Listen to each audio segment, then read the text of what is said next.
The first Formula One race and the opening race of the Formula One season in 2026 is now behind us, and it has given us an opportunity to be able to see the Formula One cars in a real racing environment, which provides us with an opportunity to be able to now analyze the teams, the drivers, and the cars based on them having run for an entire Formula One race in Australia.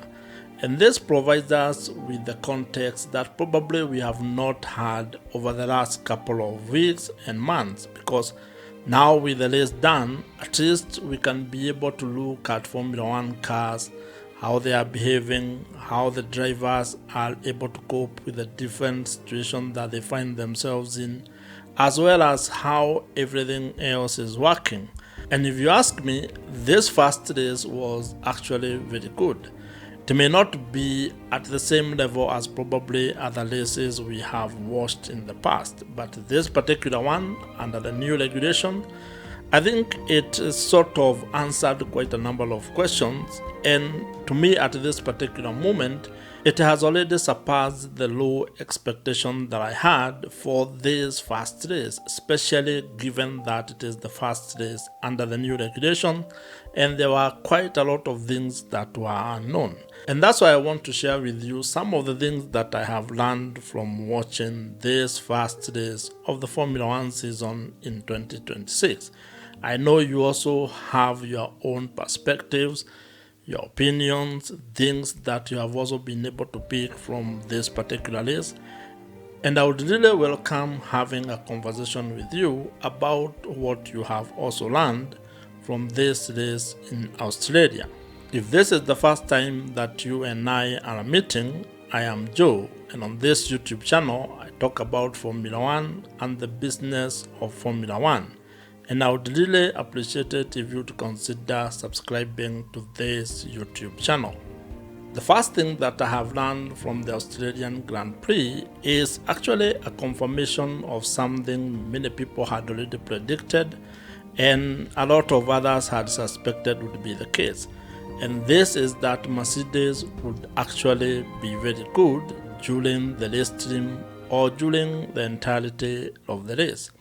And that has proved to be the case, because after actually qualifying with 1 and 2nd position yesterday, today they have still ended up converting that into a 1-2 finish during the race, meaning that at this particular point in time, they are leading the Constructors' Championship, and George Russell is actually leading the Drivers' Championship.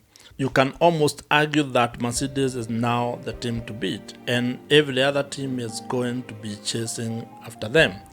Of course, you can argue that some tracks favor them, and this particular one in Australia was actually favoring Mercedes in terms of energy management and deployment. They are going to be quick across all the races, at least that's as per Max Verstappen's assessment. And given that probably he knows 1 or 2 things that we don't, you can argue that probably he is actually right.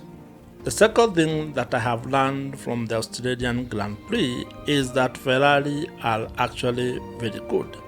They have demonstrated that they have pace, and if they continue developing the car and extracting performance, they might end up actually taking the fight to Mercedes, because watching how the launches were at the start of the race, where Charles Leclerc actually ended up taking the lead of the race by the end of turn 1, and also having Lewis Hamilton moving all the way from P7 to P3 and then sliding back a little bit by the end of turn 1 to P4, it actually demonstrates that Ferrari can actually take fight to Mercedes.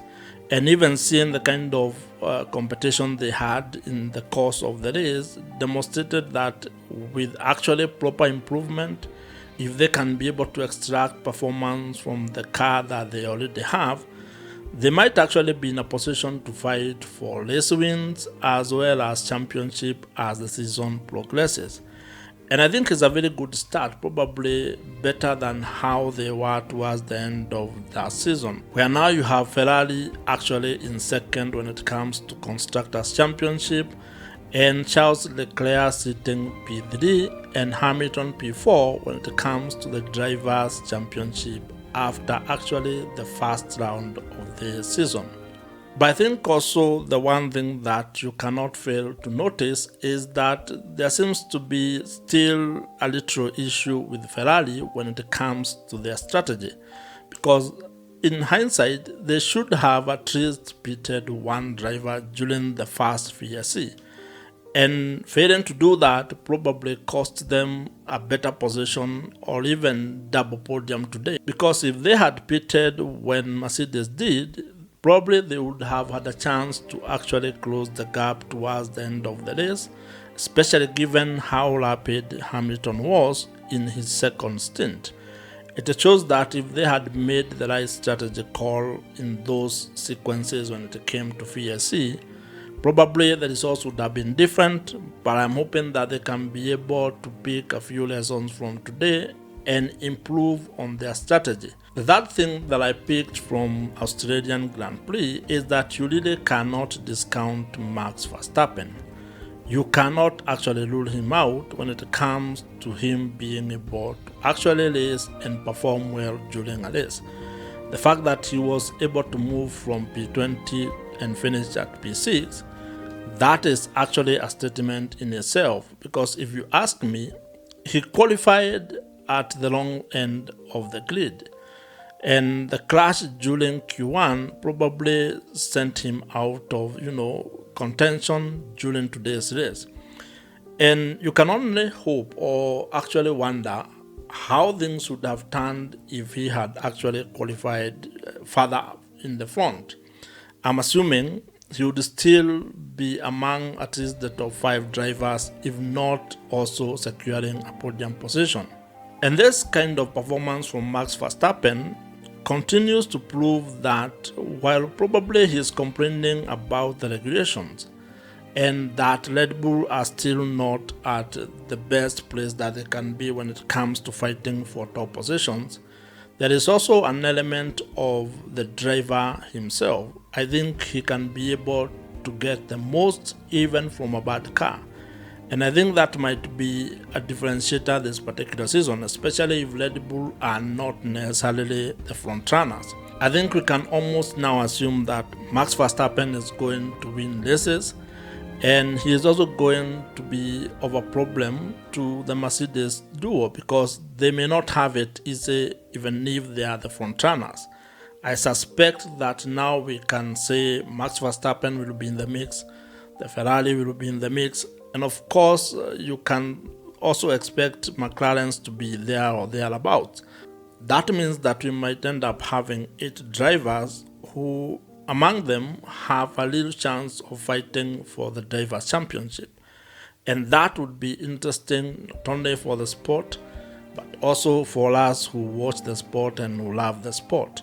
The fourth thing that I have picked or learned from the Australian Grand Prix is that over the course of the season, something needs to be done when it comes to the kind of energy starvation that the power units are getting. And you can be able to see that probably if everything was working as we had previously seen or at least experienced, these cars actually can be or have a lot of potential if they can be able to operate at a peak level. And what this means is that when you see drivers trying to slow down, lifting and coasting, and probably not accelerating because they are trying to manage energy or to even recharge their batteries, that probably means that they are not extracting the most from the packages that they have. So maybe there is something that FIA can do. There is a solution that probably they have. And I think I heard Zach Brown talking about them having discussed some of the solutions that can be quickly implemented if things do not work as they had expected. And I think this is one of the areas where they need to further interrogate and probably come up with ideas or solutions that would ensure that the power units are operating at the best that they can, without necessarily limiting the drivers when it comes to, how they can be able to drive and being able to go flat out close failures sectors on a track. And I think this is important because when you look at the race today, there was quite a bit of, ebbs and flow, teams overtaken and then being overtaken, and also close racing. And when you see this kind of close competition, the ebbs and flows, the overtaking and the overtakes, those kind of things, you might end up wondering whether this is actually real racing or this is artificially driven, because drivers have to manage their energy and have to actually decelerate in some cases because they do not have enough power. So these are some of the issues that probably needs to be looked into. But overall, if they can be able to race closely without necessarily being limited by other factors that they need to manage, I think this would be very positive for the sport. The fifth thing that I learned during the Australian Grand Prix is the number of DNFs that this particular race recorded. And I think this was expected given that this is the start of a Formula One season under new regulations. And so there are quite a bit of teething problems that probably would limit the cars. And while many already expected Aston Martin to have a DNF, there were others that happened, which again is acceptable. So you really cannot say that this is a bad thing. I think it's actually proof that, teams are trying to push limits. They are trying to ensure that they can be able to have cars that can run. And just having those kind of stoppages is not a problem.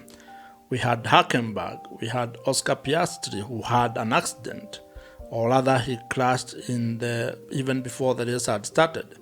Then we had Isaac Hadjar, who stopped during the race, I think on lap 11.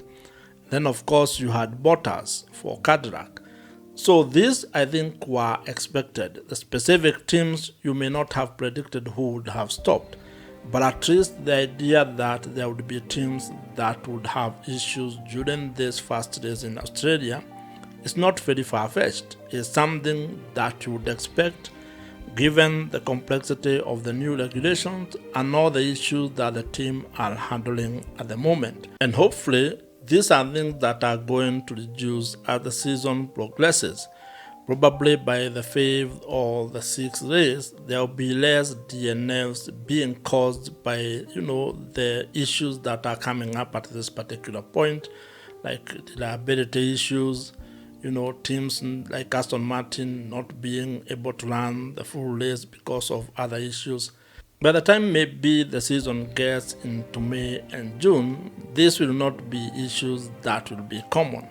At least that would be the expectation. The sixth thing that I learned from the Australian Grand Prix is that the race actually made history. And I know you might be wondering what it is that I'm talking about.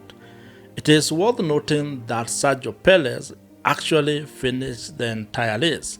He finished in position 16. And that in itself is already a very big win for Cadillac Formula One team, because this is their first season. And actually many people did not expect that Cadillac would do an entire race. And even Bottas stopping, probably that was an indication that maybe Checo would also stop. But having been able to do an entire race has probably given Cadillac F1 team a great deal of hope and also a pat on their own backs, because they really have been able to accomplish quite a lot as a new team and have been able to manage to do an entire race with at least one car and without having issues. I think now they can use this particular race and all the testing that they have done as a foundation to start building the car that they want to build. And probably they are going to get better as the season progresses. So this is basically kind of a very good news, not only to the Cadillac team, but to the sport as a whole. That an additional 11th team has actually proved and demonstrated that they are committed to ensure that they have a car that can race and that can complete races without having any issues. So I don't see it probably as poor performance from Cadillac. To me, this is a win, and probably, or at least I would hope, that they are also feeling that finishing the Australian Grand Prix is actually a win for them. The seventh thing that I have learned from the Australian Grand Prix is that it is very easy for a driver to actually make a mistake and end up crashing. And this is very unfortunate because it happened to Oscar Piastri. And this is because this is his home race. So not even being able to start the race was, of course, very hurting, and I am sure he did not like that particular situation. But if you are to study his crash and then compare it to the Q1 exit during qualifying for Max Verstappen, and also compare those two with Kimi Antonelli's accident or crash in free practice 3 yesterday, then you can be able to see that it's very easy for a driver to make a mistake. And one of the things that keeps coming up when these drivers are interviewed is that there was an unexpected surge in power which probably caught them off guard.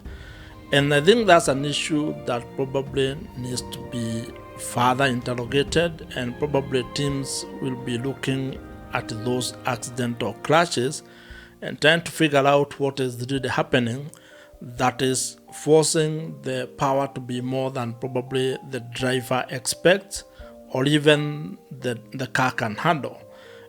Because I can imagine that if that is not sorted out, it's going to recur probably with different drivers. And maybe that's an issue that the teams and the drivers need to analyze so that it does not keep happening. It is unfortunate that probably it has denied Oscar Piastri a chance to race in Australia, and I hope that probably going forward that will not be a recurring problem.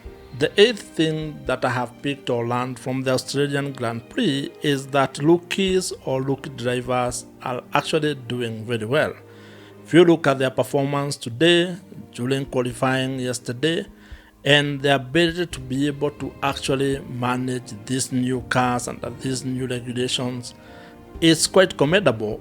In particular, you have to give it to Arvid Liebland, finishing P8 in his first race of the season and securing 4 points is something that is commendable. And you can also see other drivers, probably 1 year older into the game, are actually also doing very well.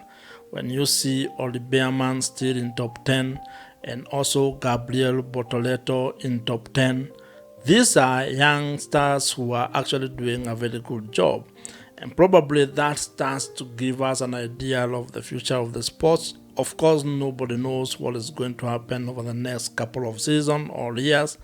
But at least when you see these youngsters being able to compete and also race some of the top drivers in Formula 1 is something that is actually very good and ensures that there is continuity in the sport. So I'm very excited to continue seeing what these guys are going to be doing.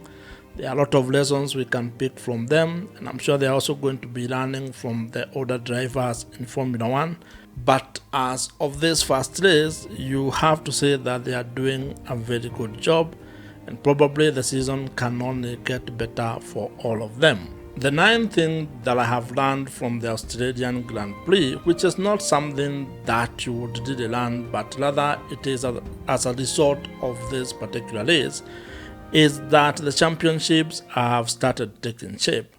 And what I mean by this is that now we have the Drivers' Championship table and you have the Constructors' Championship table. And when it comes to the Constructors' Championship, at least now we know Mercedes is leading that particular table, followed by Ferrari, then McLaren, then Red Bull, and Haas completing the top 5. And when it comes to the Drivers' Championship, which is probably the one that many people would be interested in terms of, visibility and prestige, you have George Russell on top of that table, followed by Kimi Antonelli, then Charles Leclerc, then Lewis Hamilton, and Lando Norris finishing the top 5. And so this becomes the start of actually seeing who is going to win the championships in 2026. We are going to be following this closely when it comes to the Constructors' Championship as well as to the Drivers' Championship.